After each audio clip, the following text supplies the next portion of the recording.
I'm going to talk a little bit about Tai San again, but I'm going to relate it to some larger issues.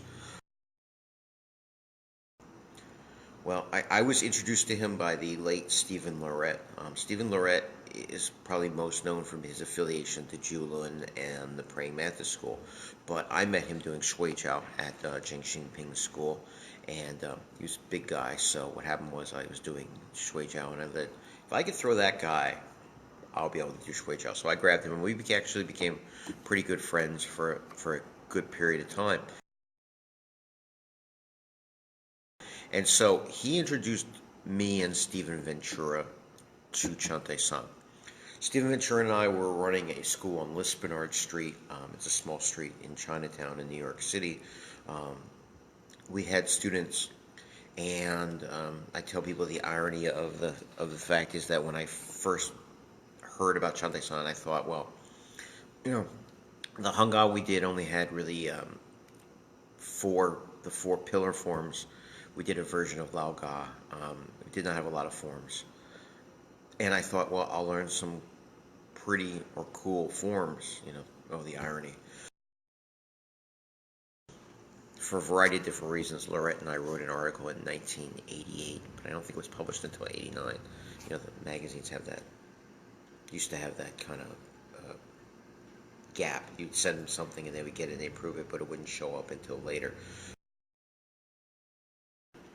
But Lorette introduced Ventura and I.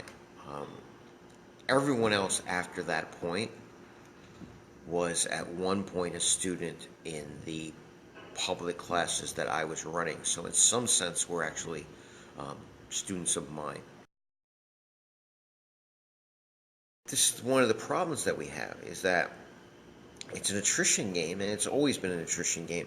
But yet, Kung Fu people never want to really open their doors to the outside world. They always think, well, I'm going to pick these three guys, I'm going to train them, and of course, they're going to be instructors, and then that'll be that. Well, you may only have one of those three guys, or you may have none of those three guys. And that's a problem, um, in my estimation, if you want to pass on a system. I mean, the things that hold us back are secrets. I don't want to teach it because it's a secret. Well, if you never teach it, um, I had heard a story, I don't know if it's apocryphal or not, that, Cheng Dongsheng on his deathbed, even though he taught a tremendous amount of material and produced a lot of great guys, regretted that there were things that he didn't get around to teaching. I'm sure every teacher feels that way anyway because, we have so much to show you. But, holding back secrets, not wanting to open the doors, thinking that if you train somebody and they get good and they get advanced, that they're going to be that guy that's going to pass it on. Putting your eggs in that basket and then finding out that that guy leaves. And then also sometimes ignoring the guy, and by guy, I mean, sometimes it could be a woman. I mean, we need to be aware of that, right? Somebody you didn't expect. I mean, in running a school, there are people that I didn't expect would stay and learn and be dedicated and be part of the family, so to speak, who did exactly that, became, part of the family.